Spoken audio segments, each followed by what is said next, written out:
Good evening out there. Thank you so much for tuning in to KEOS 89.1 FM College Station in Bryan, where we are your source for public radio in the Brazos Valley.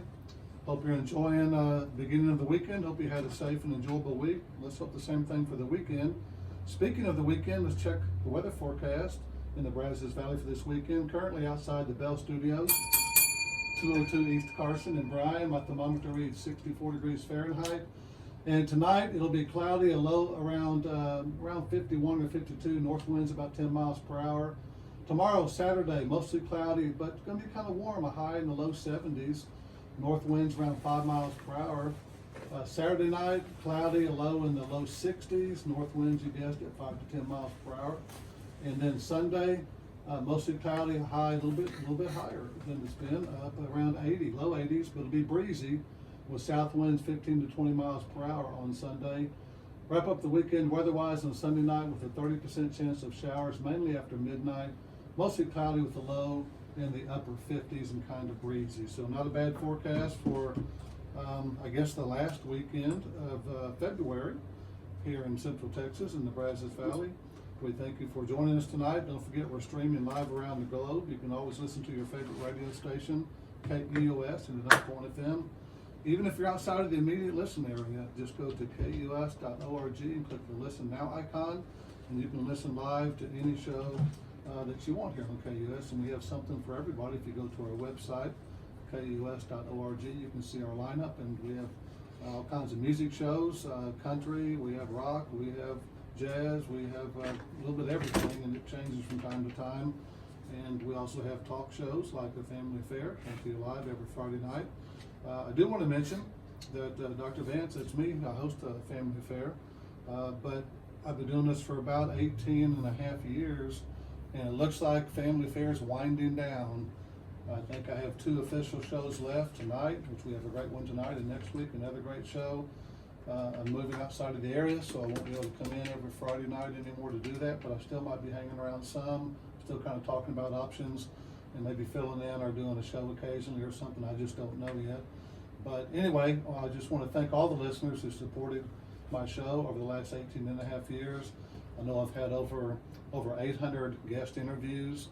This is my 959th show, so next week will be 960. And we've been pleased and honored to be coming to you for all these years, bringing you interviews. Like tonight, we have some great young athletes we're going to talk to, but we've talked to mayors, we've talked to the police chiefs, we've talked to fire chiefs, we've talked to business leaders, we've talked to politicians, we've talked to people that run nonprofit organizations, we've talked to almost anybody you can think about. We've had inspirational stories from time to time.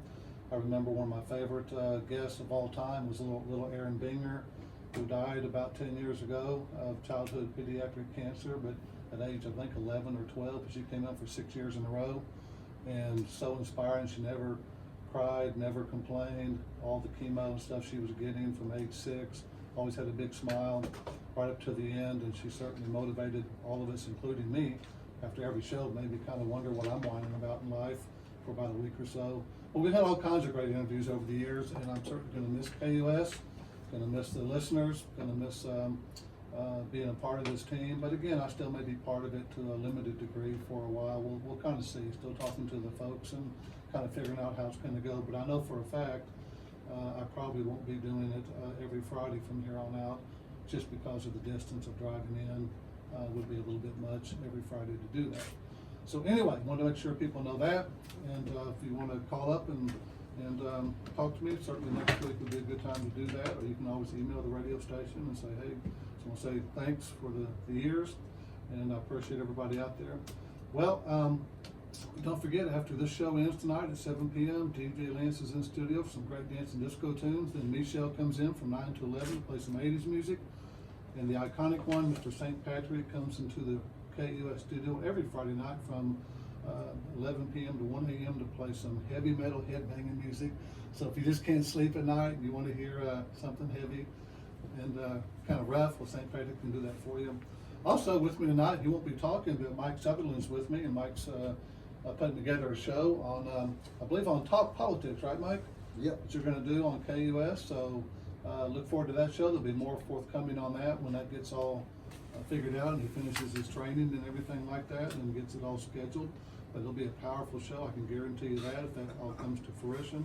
Mike's a great man, a Vietnam veteran, a leader in this community, former politician. He's done a lot of things, family man, a great man of character, and very knowledgeable about the inner workings of the local politics.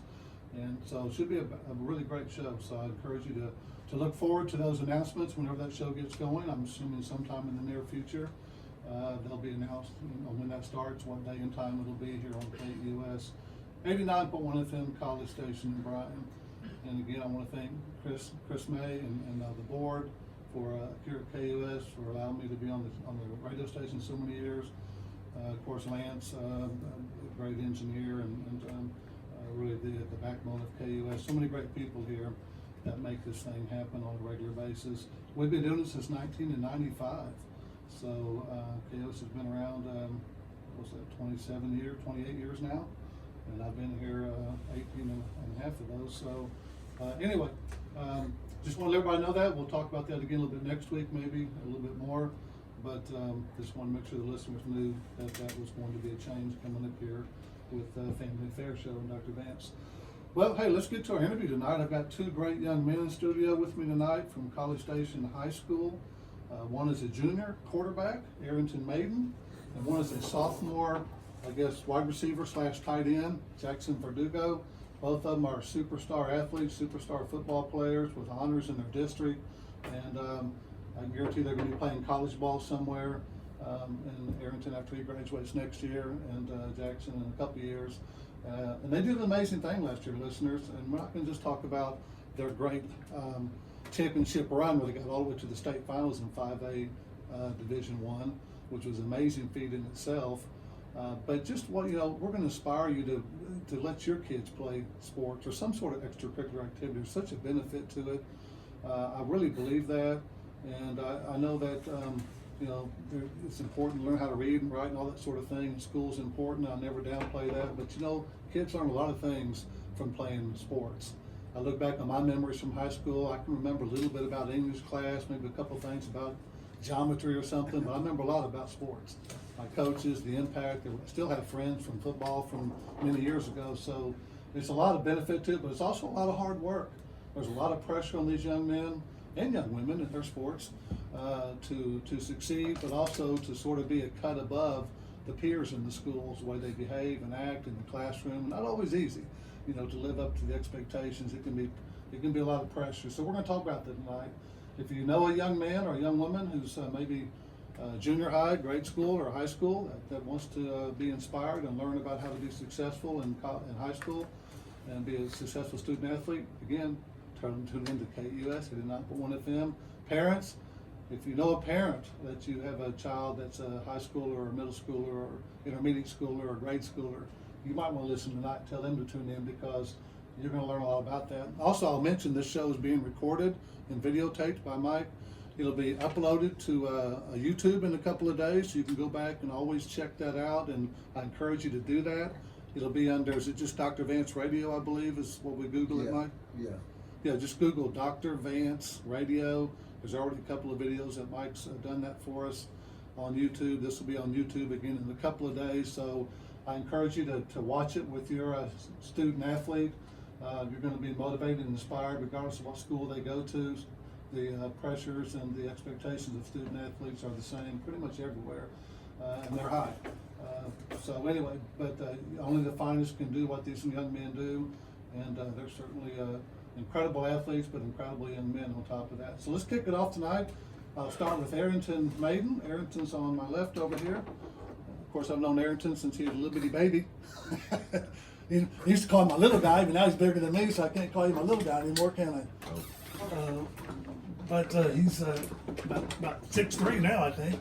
So anyway, about 200 pounds. But he was a quarterback. So Arrington, again, thanks for coming down tonight. Tell listeners who you are, your background, kind of where you grew up, and sort of what your hobbies are, and that sort of thing.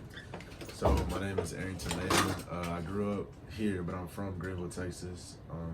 My hobbies are I like to hunt, I like to fish, and I like to just spend time with my family, spend time with my friends, and just build relationships. Yeah, and you do a lot of that. I know you're a pretty good hunter, pretty good fisherman. I remember we tore up some bass a couple of times. We didn't get to go this last year, did we? No, I was busy. Spring ball and then just camps and stuff and the camp circuit and just working out. It was a busy spring. So Yeah, it really is. What motivates you, Arrington? What makes you keep doing what you do? I would say first is doing it for the glory of God, and then second is like the people around me, my family. That motivates me. Well, that's a great thing to have a support system like that that's in your backyard and right always there for you. So that's good to have. Of course, for the Lord, ultimate, that's everything right there. Okay, next to him is Jackson Verdugo. Jackson, how you doing, young man? I'm doing well. Thanks for coming down today and sharing some of your weekend with us here on the radio. I know you got other things you could be doing probably, but thanks for coming down with Arrington tonight. Same question to you. Tell us about your background. Did you grow up in College Station? Brian, where are you from, and what sort of hobbies do you like? Yes. So my name is Jackson Verdugo. I was actually born in Hays, Kansas, and I moved down to College Station, Texas when I was about 4 years old. And some hobbies I have, I've always loved playing football and basketball too. Those have always just been my favorite things to do. Now, do you play basketball on the high school team also? Yes, sir. I'm on varsity. Okay, yeah, and of course Jackson's you're 6'4". Yes, sir. 6'4". As a sophomore, 6'4", man, these guys something in the water up there in Hays, Kansas, I guess. And your dad played professional football, you were telling me. Yes, sir. Yeah, great man right there, and a great leader. I've met your dad several times. A great guy. Works, I think, in the insurance business, doesn't he, here in town? So, but a great quarterback. I mean, NFL for 2 or 3 years. I think you said 3 years. Not too many people do that. Not to mention a great guy and raising a great family. So, so you can see, listeners, both these guys here are active in the community. They stay busy. They don't sit in there. Neither one of y'all said I sit around and play video games. No, I hear so many kids doing that. How come y'all don't play video games? How'd you get out of that habit? Because I see a lot of kids that spend a lot of time doing that. Honestly, I don't play video games no more because I don't have the time to. Like every time I go home, I got either schoolwork or I'm eating or I'm occupying myself with something other than a video game. Because as you grow up, that's not the most important thing in your life. So. It takes a lot of time. People get addicted on that, don't they, Jackson? Do you know anybody that just does it constantly and can't stop? Oh, my little brother does it all the time. Well, I know some adults that do it all the time. So, some 30-year-old guys and stuff. So it can be addicting. It can be fun as long as you put it in perspective, right? And also, would you say kids have to be careful with that sort of stuff? Because when you play online now, you don't really know who you're talking to, do you? Yeah. So, but usually, like, I personally never met a bad, group of people online, but there's been, stories about people that, just bullied kids online. So, that's definitely something you have to watch out for. And just, also you want to build relationships with people that are real, that are, they're not saying that they're not real, but in person, because that helps your character development. It's so important. That's a good topic, good thing you just said, Arrington. I agree, because I read a story the other day that said, what are y'all's generation called? The millennials or the Z's? I don't know what you are, but the guys your age, they say is the most connected generation in the history of America, but the loneliest, meaning that just on surveys and stuff, not necessarily YouTube probably, but because you're in extracurricular activities, involved with people and stuff. But so many kids may have 1,000 Facebook friends, but no real friends. Right. If they're not involved in something in sports or whatever. Even young adults, they get out of school. If they're not married, they sit there and play the video games all day long. They forget how to relate to somebody, and that's one of the correlates to suicide. Why the suicide rate is so high with young people. But anyway, just thought I'd comment on that because you said that. All right, well, listeners, these two young men here were integral. Very important components to College Station Courgar incredible run last year. It was a run all the way to the state championship game in Division I of the 5A bracket. And in the beginning of the year, a lot of people didn't think you guys could do that because, number one, you changed coaches. Coach Huff, been there a long time since the school started, left. A lot of seniors graduated, especially on offense. They had all new, brand new skill positions. Arrington at quarterback, although of course they played in JV and stuff, but for varsity. I had Marquise, the great 5-star running back, 4-star running back, got hurt in scrimmage before the season even started, missed the whole year, and that was really huge because that guy's a hoss. He's the real deal. but again, kids stepped in, people filled in like Jackson. Of course, you were on varsity last year, but you weren't really a starter, I guess, but you were this year. You just played fantastic. It's amazing. So let's talk about that run a little bit. We'll kick it off with Arrington. What was looking back on the season, give me your top 2 or 3 takeaways. My biggest takeaway is the adversity that we overcome. Starting at the beginning of the season, we lost the first game to Lovejoy pretty bad, and then we just started taking like little steps each week and building upon that and building upon our team and kind of setting a foundation for where we want our season to go. Because we knew if we wanted to go play 16 weeks of football, then it was going to take everybody. And it was going to take everybody getting on board, and even the coaches, just everybody getting on board and just focusing on that so we can go to the state championship again. Well, quite a challenge. Jackson, same thing to you. What was your biggest 1 or 2 takeaways from the season, looking back on it now? Yes, sir. Everyone has to be locked in and have the same goal, because if one person just is not like on the same page as everyone else, then like if one person on the field doesn't like understand it or doesn't know what to do or something, then that just messes it up for all the other 10 guys on the field. Everyone has to be focused and locked in, not just on Fridays. It has to be on every day throughout the week with film and practice and all of that. Talk about practice, Jackson. I mean, I went to a lot of y'all's practices just to kind of watch, and I know that it's all structured like everybody does. It's just, you start out a certain way, I guess individual, then group and team, special teams in there.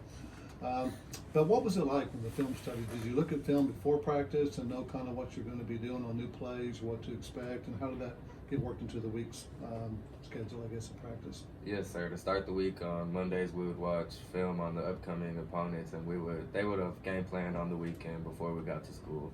But they would put in new plays, and we would watch film on them and draw them up on the board, and then we'd go out and practice them after school. And looking back, was it hard practice? Because the reason I say that is that, going way back in the old days when I played, it was all live all the time, and we had one water break. Arrington knows the stories. It's a lot better now, is what I'm trying to say. But how difficult were the practices? Because I saw you guys get after it pretty good, even though it wasn't always full pads. I think maybe the physicality wasn't so hard, but I think mentally it took kind of like a toll, because you have to be really locked in, especially playing quarterback. You got to know what everybody's doing, and it took me some weeks to kind of develop and grow in that part of learning the offense and learning how to command it and stuff like that. So we'd go in and watch film on another team, and I'd go and watch my film by myself, and then you just kind of want to apply that in practice. So in the game, it's repetition. It's a rep. It's like muscle memory. So it's always a learning process, and even if you make it to the NFL, you're still wanting to get better all the time. You never quite get to that perfect plateau in anything in this world. Jackson, what's the number one thing you improved on over the year, do you think, in your estimation? I think I improved on being a leader over time, because my freshman year, I was the youngest on the team. I was just listening and gathering information from the older guys. But then, we had a whole new offense, and I feel like I was, not that I played, but I was the experienced one that had been around it. So I was a better leader. So experience helps you be a better leader. What else goes into leadership besides experience? Because there are some experienced guys out there that are probably not good leaders. So it's more than just having experience, right? What else would you say is important to be in being a good leader? It's definitely off the field more than it is on the field. Just the things you do outside of football. You mean just like school and home, and just how you conduct yourself in the hallways and wherever you go? Just everything, because everyone looks up to the football players. That's what you're under spotlight, aren't you? Kind of like, yeah. So, Arrington, same question. So I think leadership qualities are also important, but one of them is I think the biggest thing is character on and off the field, because that translates obviously to on the field. But if you don't take care of your stuff outside the field, then it's not going to translate to the field. Right, and character is so important because, with anything in life, especially with sports, there's ups and downs, right? There's times people pat you on the back and hug you, you're the greatest thing in the world, and then the next week you might be, the worst thing they ever saw, because fans are kind of fickle, right? And by the way, Jackson mentioned you guys are under a spotlight, so sometimes there's people almost wishing y'all do bad, just because they can kind of cut you down a little bit. And with social media nowadays, you never really escape the scrutiny of anybody, do you? So that can be tough. So how do you, what are some good character traits? You mentioned leadership. What else, Jackson, do you think is important for a student athlete to have? You have leadership. What else would it be? Honesty, loyalty, hard working.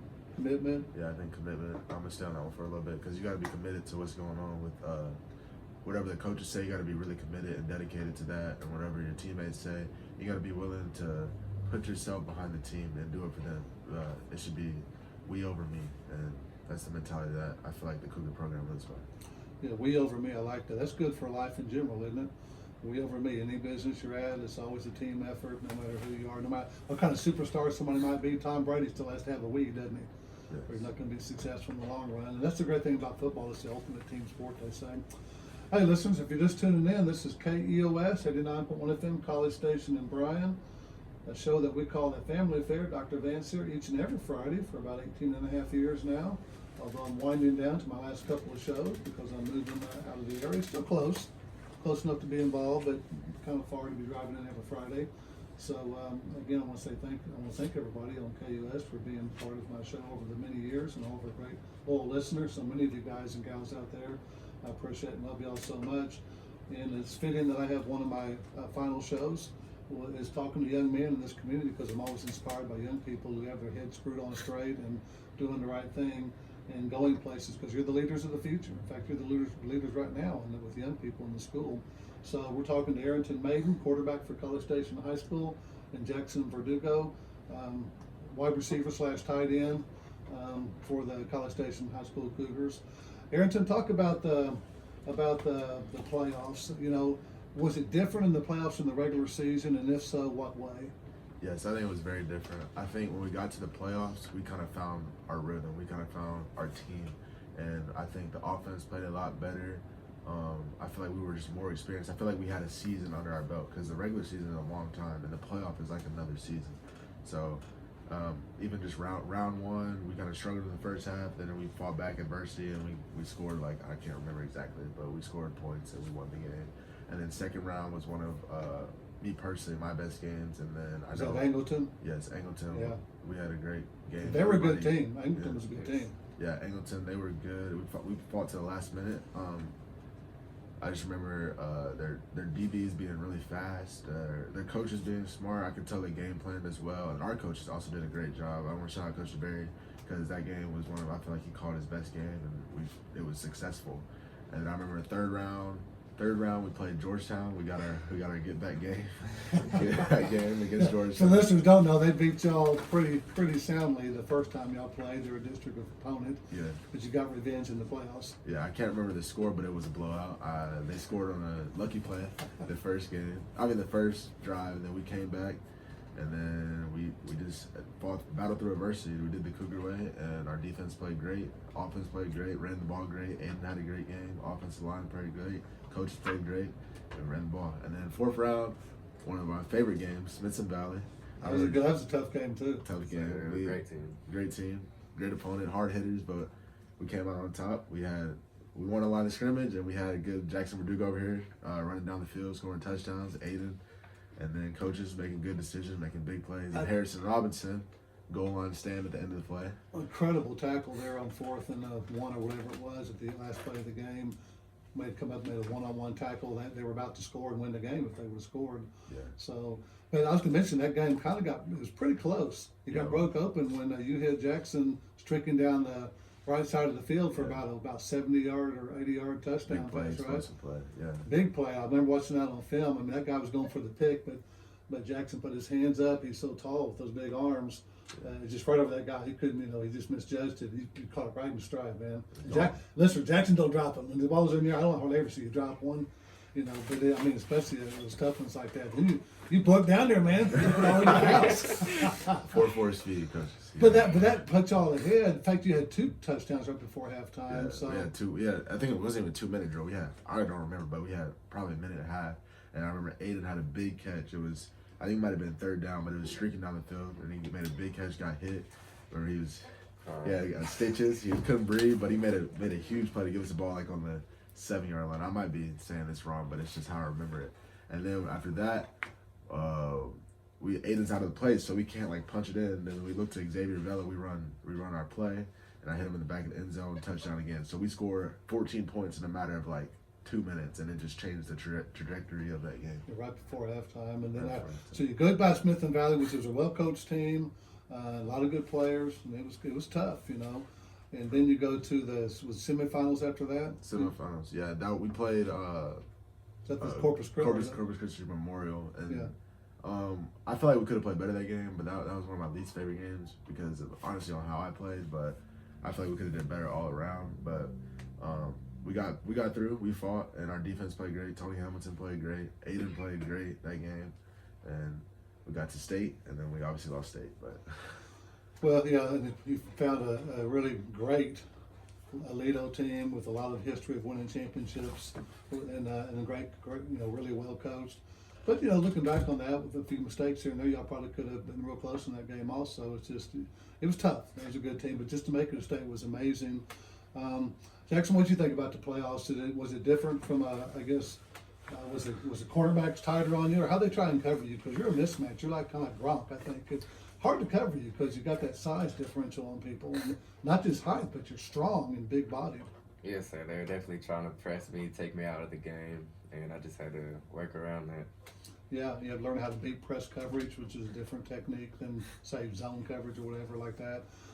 So it was challenging. And Jackson, what's it like playing 16 games? Were you guys beat up pretty bad by the end? Because that's like 2 seasons almost. Yes, sir. We were very beat up. Everyone's tired, but once you finish, like you're in the playoffs, it's like you lose or go home, and like you can't stop. You just have to keep going. What was the emotion like, Jackson, after that last game when y'all lost? I know it was disappointed, and what was it like in the locker room? Was it just sad, or just angry, or just, well, we did our best and that's all we can do? Or we didn't play our best, but we knew that we gave our all on the field. Everyone did. It was very quiet, but me personally, it's kind of like more fuel for the next season. I know there's not always a next season, but I know I have a next season, so that's what it was. Well, and you'll remember how it feels to lose that last game, and that's kind of like life, though. You know, sometimes things happen that we don't expect, and bad things sometimes. But you guys didn't quit. You didn't get all down. You didn't say I'm quitting football or to heck with the coaches or whatever. You came together as a brotherhood, and going to come back this next year. Speaking of brotherhood, Arrington, that's an important component of what championships teams do. I'm sure most high school teams have a sort of a brotherhood component to it. Tell us what the brotherhood was like for College Station high school football and what it meant to you. It means everything to me. Playing for College Station High School, I think I remember in the season every Thursday we'd have brotherhood and before games, and I remember sitting with Jackson, Bo, and Aiden, and it's just some of the best memories of my life because there's my brothers, obviously, and we're just sitting down talking and just eating and just enjoying our moments together because, like, obviously Bo graduated, but like those moments go by pretty fast, like, but you still remember them, and it's a good feeling to have and a good just memory to have. Jackson, for the listeners who don't know, what is brotherhood exactly? Arrington mentioned eating, but it's more than that, right? It's sitting down. What is brotherhood about? Yes, sir. It's every Thursday before our games on Fridays, and we all go meet in the school cafeteria. And we all have a meal together. But after the meal, we have a speaker who comes to give us. Coaches don't tell them what to say. They give us motivational speech or just life lesson speeches. But they give us a speech, and then coach will run it down. But during those times, it's only about an hour and a half long. But like when you're in there, it's just special to be there because it's only like it's 50 guys or less in that room and there could be a lot more. Yeah, it's the elite. You know, it's only the ones who make it that far and are able. And then you have, like you mentioned, somebody mentioned, I think Arrington, we over me. That's the way of bridging that we concept, right? That everybody's important to the team, whether you're third team or first team, right? Everybody's important on that team you play. One thing I heard y'all say a lot of times, you play for each other. Is that right, Arrington? Yeah, we do play for each other. You gotta play for your brother because when you start playing for yourself, you only think about your mistakes and your the good things that you do. But if you share that moment with your brother, it's unbelievable the feeling that you have. Well, it's a great concept to teach young people how to have that we concept and team concept and care about others as much as they do themselves. Jackson, I know you still got a couple years to go in high school, but what are some of your goals? I mean, I'm assuming you want to go to college and play ball, or what are some of your goals in the next, say, 5 or 6 years? Yes, sir. I want to go to college and play football, but during high school, I really want to beat Traylon Sewell's receiving record. That's one of my goals. I look at it every day. Yeah, he was a good one. Yeah, he was. Well, are you You got a shot at it, I think, don't you? Yes, sir. I have 900 yards right now, and his record is 1,800. But I have 2 years left, so I'm looking to break it. Well, you might want to nudge that quarterback next to you and say, hey, Coach Mary, open it up. Arrington, how important are the coaches in a championship run? I mean, I know obviously they have to know their X's and O's, but they also have to help motivate that team, right? And they have to also, in their own way, care about the players, right? And I know that's not always easy, but how's that go for you with the coaches? It's a huge thing because I feel like the coaches build confidence in us, and that we get the confidence from them because we listen to what they say and they've proven themselves. So I think when they congratulate us, they praise us, and they also correct us when we're doing wrong, it gives us more confidence and also gives us more fight, because it feels like you're doing it from somebody else and not for yourself, and I love that feeling. Well, that's it means more meaningful when you do it for other people because everybody joins in it and shares in it and buys into the dream. Jackson, this championship run you guys made, it started really back about this time last year, didn't it, in the off season? Yes, sir. Talk about off seasons for the listeners who may not know. It's a little different at the varsity level, isn't it? I mean, it's you guys hit it pretty hard, don't you? Yes, sir. We have morning lifts or after school lifts, but then during the period, there's track days where they just run you till you throw up. And then the lifting is very intense. Coach Frazier does a really good job at getting everyone developed and stronger and great form so that you don't hurt yourself. Which is important, and it's. I mean, I guess what I'm trying to say for the listeners is that football is over with officially, but it's not over with, is it? No. In fact, you start winning this in January, right, for next year. If you don't push hard through the summer and everything, it's kind of hard because there's teams out there that are pretty doggone good, and they're fighting like y'all are with a brotherhood mentality, and they're training hard too. So it's like just a little thin line between sometimes between teams, and that a lot of times that thin line is developed in the fall, and in the winter and the spring and the summer, keeping it going. But it's hard. Arrington, how do you balance? I mean, incredible pressure being a quarterback, a student athlete, a football player, school. You got a little brother. You got your work. I mean, how do you balance all that and church and everything else you do? The biggest thing I do is ask God to help me and just give me strength, and just because He has a plan. He won't ever give me too much that I can't handle. So that's what I do. And football is important, but it's not the most important thing in my life, like my family and all that, and then school. So I just have to balance everything, and it's not. I don't find it too difficult. Sometimes it might get a little bit overwhelming, but it gets figured out. Well, it's something to stay on top of all the time. Jackson, how about you? How do you balance everything? Because same thing you got to deal with as Arrington. For me, I like getting a strict schedule to make sure that I'm on time to everything I need to do, and then just also like knowing what I want to do when I'm older and looking up to my dad and my family and what they've done in their athletic careers, and just how good they treat their families and people around them. I want to be like them. So your dad leads by example, it sounds like. Yes, sir. He talks the talk, but also walks the walk. So who inspires you the most, your father, or just what motivates you, inspires you the most? My dad definitely inspires me the most, but I also just have goals for myself that I like to achieve as a personal thing. Yeah, it's good because we're all different, we're all individuals, but it's good that you have a father that cares a lot and instills, like I heard you say, not just, hey, be great in football, but be a great young man. And that's a lot of work, doesn't it? Arrington, who inspires you? What inspires you the most? I know God's a big one, but... Yeah, number one will obviously be doing it for the glory of God. Number two is probably you, Doug, and then just my family, my mom, and also the people around me. Just being somebody that I can be a leader. I know I have a big leadership spot on the team, but not only on the team, just in life, because some people look at other people different. So that's true. So as you get ready, Arrington getting ready, it's the last year, going to be a senior, and Jackson's going to be a couple of years to go. But how do you think you're being prepared for college? I know you got your first college football offer the other day. Talk about that. And what do you think it's going to take to be great in college at the next level? I think the biggest thing will be being mature. I think that would be the biggest one. Staying organized, staying focused, and staying humble would be probably like three biggest things, because there's a lot of responsibilities with living on your own in college and stuff, and just doing it the right way. A lot of temptations to do the wrong thing. A lot of that can come your way. Some maturity is a big part of that, making good decisions. And do you think that you're starting to learn to develop that just by making good decisions in high school, right? Yes, I do. I think high school can kind of be like a stepping stone to going to college, but it's obviously not the same. But you still kind of have that same kind of like freedom, but not really. Kind of, but not really. Yeah, well, when you go to college, I can tell you, now coaches watch over you pretty good if you're Yeah. playing ball and stuff, and they, you got tutors to help you out in the classroom. But there's a lot of freedom there, so you got to really make those good decisions for sure. Hey, listeners, this is KEOS 89.1 FM, College Station in Bryan. Show we call The Family Affair. Dr. Vance coming to you live from the Bell Studios, 202 East Carson. In Bryan, Texas. We're interviewing two great young student athletes and great leaders in this community and in their school.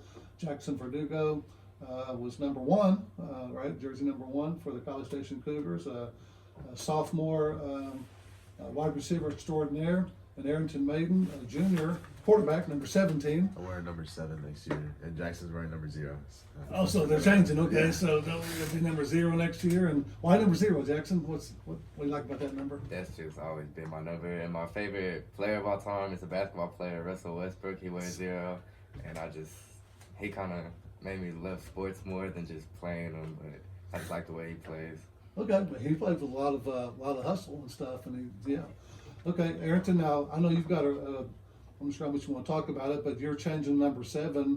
Of course, a lot of yours is in honor of your cousin Nicholas, right? Yeah, my cousin Nicholas passed away December 27th, and that's why I want to wear it. I just want to have 7. I'm gonna make sure to just find a way to remember him, and yeah.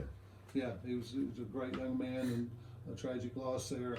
So so sometimes numbers, listeners, can have meaning behind the numbers. It's not just somebody that they assign to you. Sometimes it is, but sometimes it really has meaning to the players. So next time you look at a player out there, look at their number, you might realize that maybe that has some significance to them beyond just the number the coach gave them. Not all the time, but sometimes it does. And these two young men, it definitely does. So here we go. You made it to state. You're going to try and go back. What's it going to take, Jackson? What's the number 1 or 2 things you think you guys have to do to get back to the state next year? Well, everyone has to be really focused, and it all starts right now in the off season. It takes a lot more. Like it's really hard. What are you going to do differently this year than you did last year, if anything? Not that you have years of experience under your belt, or in the off season and stuff. Is there something you're going to focus on more, or just realize it just takes more focus than you'd had, or just? It's going to take more focus, and it feels a lot different now being an upperclassman going into my junior year, and just having other people look up to me instead of me looking up to the older guys that have graduated. A little more pressure, a little more responsibility, for sure, because you help shape their attitudes and their work ethics, right, Arrington? When they're looking at you, I mean, you don't know, but their eyes are always looking at you guys as the leaders, and they say, oh, look at Arrington, he's kind of dogging on some reps over there, or he's not dogging on some reps. That motivates them too, right? Yeah, I would say the biggest thing would be it's a leadership step. The leadership step will help you win state championships, and that's why I think the class of 2022 was so good. Obviously, they had great athletes, but the leadership was definitely there. You can feel it. You can feel it in the coaching staff. You can feel it in the players, and it was one of the greatest teams I've been a part of. I remember you told me when you got moved up your, I guess, sophomore year last year. That was sophomore year. Yeah, for the playoffs, you were the JV quarterback and moved up to the playoffs. And I remember you said it was so valuable to get that experience, even though you sat and kind of watched on the sideline, but going to the brotherhood meetings, knowing it's so different, right, than a JV player, isn't it? Yes, because if I wouldn't have had that, everything would have been brand new next year. And I just feel like this year was a lot to kind of take in, but it would have been even more, just because varsity is it's definitely different. People look at you different because you're kind of the face of someone's program. So instead of like not being last year, I was even a backup. I was on JV, so I wasn't really the face of the program. But now I've kind of stepped into that role, and so it's two different things. So I could kind of be under Jet and kind of learn stuff from Jet and just take things from him because he's a great guy and he helped me to get where I am now. Yeah, he was, for listeners, Jet Huff was the quarterback last year. He's at the University of Houston now, trying to play for them. A great young man too. Okay, so Jackson, so tell us the importance of playing 7-on-7, because for listeners who don't know, back when I was playing, you couldn't play 7-on-7. A lot of rules have changed. over the years, but it's really important now, and that's kind of for listeners, 7-on-7, I mean kind of a flag football type league that they do, a lot of that the teams do in the spring and the summer to help get ready for the fall. I know it's not pads, it's not tackling, it's not the same, obviously, as football, but it is important in building that team bond and learning to get, especially quarterback and receivers, getting on the same page. Talk about what that means to you. What do you think the importance of 7-on-7 is this year? Yes, sir. I think it's a great opportunity to go out there with your school, representing your school, and being able to build a better bond with your team. Like last year was the first time that we played together, and it was not pretty at all. And we were just kind of like, man, like it sucked in the moment, but we knew that like it was gonna help us later on in the fall to win games and playoff games and make it to the state championship. It's a good way to get on the same page, especially you two, quarterback and receiver. I noticed Arrington last year, you and Jackson seemed to be kind of your go-to guy when things broke down and you were scrambling. I know you looked for whoever was open, but you seem to have a little bond with him. How'd y'all develop that? Well, I definitely have a big trust in Jackson, and a lot of it comes from the work ethic and the work that he puts in. Because I remember last year, before going into my junior season, he's going into the sophomore season, we would throw every day after practice, just develop timing and stuff. And we started this week because he's out of basketball now, and so we're able to build that chemistry again. But that definitely helped. The biggest thing was chemistry. I have chemistry with him. I feel like I've been around him my whole life. So Yeah, y'all are good friends on and off the field. And does that help Jackson to be good friends with your quarterback, to have that sort of intuition where he looks when he's scrambling, that sort of thing? Yes, sir. And also just being like better friends with your teammates makes it more enjoyable. Like even whenever you lose, at least you know like y'all have the same mindset of we're gonna get better at it. We're going to get better. We're going to work together and get better. No doubt about that. You mentioned timing, Arrington and Jackson. For listeners who may not know, I mean, you talked about the practice already during the fall, but to really be really, really great, sometimes you have to work past practice, right? Yeah. On the timing and routes and know when you're going to be cutting, when you're not going to be cutting certain routes and things like that. It takes a lot of extra work, doesn't it? So, yeah.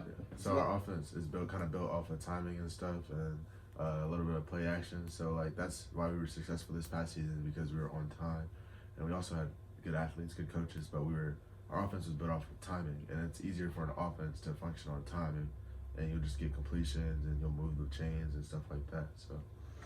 And that takes extra work to get on the same page. Now, are the other receivers working with you guys too, or is it mainly just you and Jackson? Or no, it's other receivers like Peyton Cashin, Aiden's working with us. Jake Pivoteau, Jackson, Xavier. I don't think I missed anybody. Talk about, you mentioned Aiden a couple of times, and I kind of alluded to the listeners. Again, listeners may not know who anybody is. They could be listening all over this state here. But Aiden Martinez was a young man that transferred in, right? Wasn't even going to be on varsity probably, at least at first didn't think he would be until the great Marquise got injured, unfortunately. Talk about his story. That was pretty exciting, wasn't it, what he did? You want to talk about it? Yeah. So Aiden came in. He got zone transferred from the UIL or school district, whatever it was. And he came in, and I've known him because I played with him in the past at a younger age.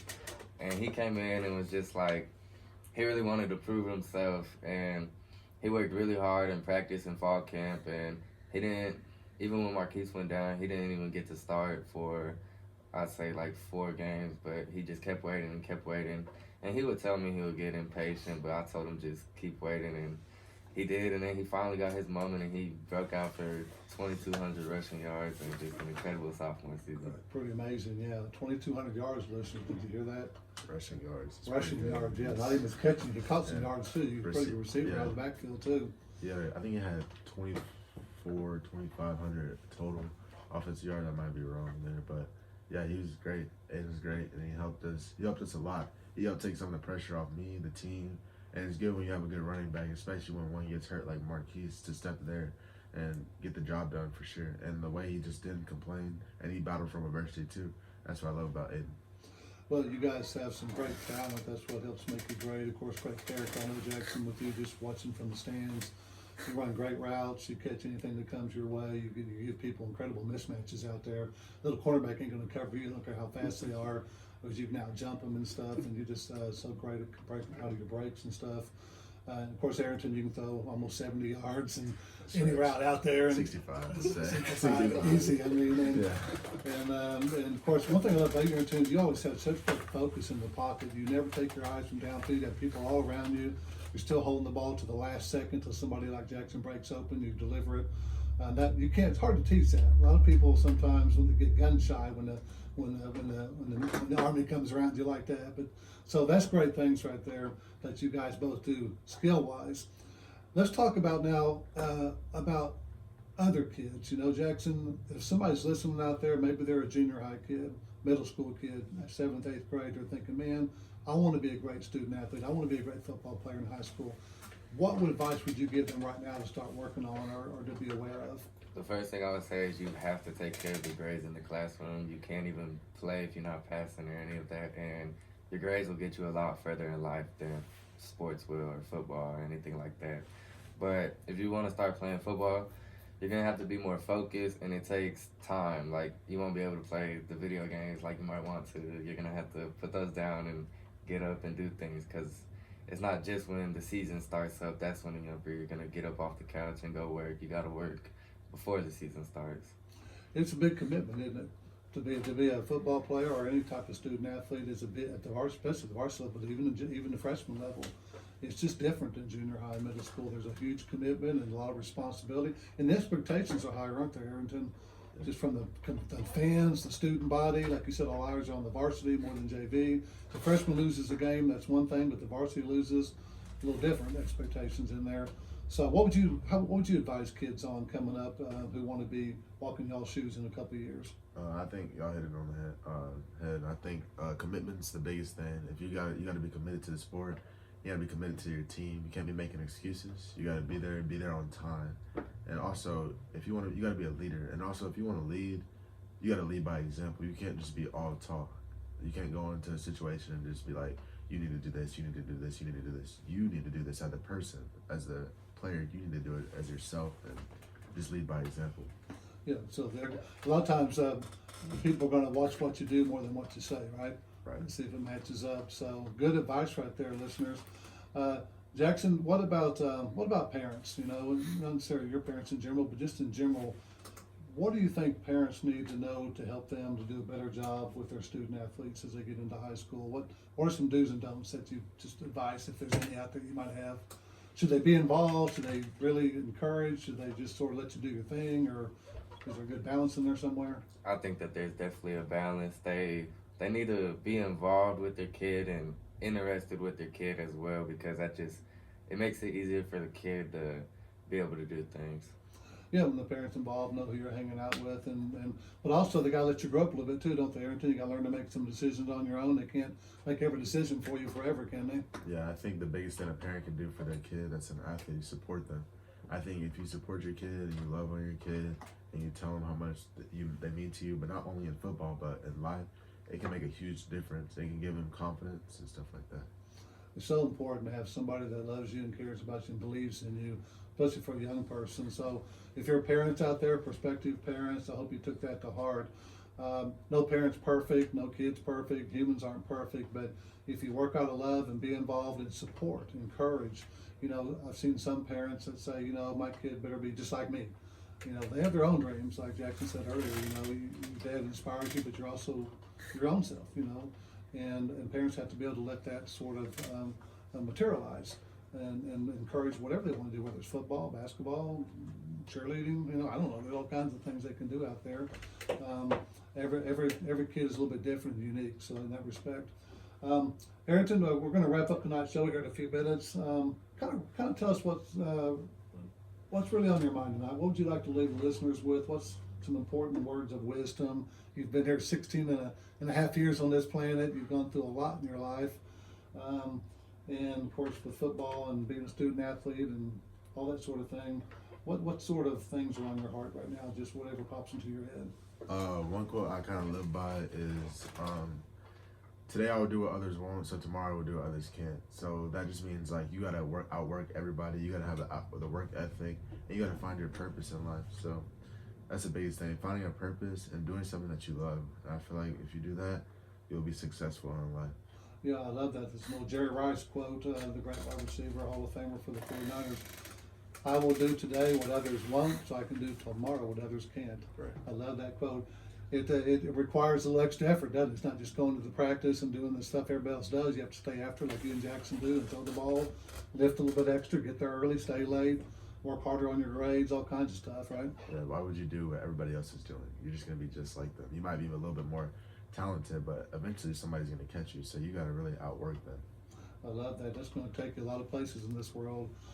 Jackson, same question to you. What do you want me to listen to tonight? As we wrap up? Arrington did a quote, so I'm gonna do a quote that I like, and I don't know who it's by. I got it from Derrick Henry, but it was "Nobody cares, work harder." Nobody cares, work harder. Yeah. Ooh, that's so I guess what I hear from that is that if you're waiting for somebody to care, you may be waiting a long time, right? Yeah, or if you're just struggling, like for me, I use it in a workout. It's like I get tired and I'm just like, well, nobody really cares. They're all looking up to me. Nobody cares that you're hurting or you're tired, do they? Yeah. Oh, go sit down, Jackson. We understand you're sweating over there a little bit too much right now. Who's going to drink the water and turn the fan on you? They're not going to give that, are you? I would. Nobody cares. That's what great people do. They push through, whether it's business, whether it's sports, whether it's just school, whatever it is. The great ones do extra, push through when difficult times come.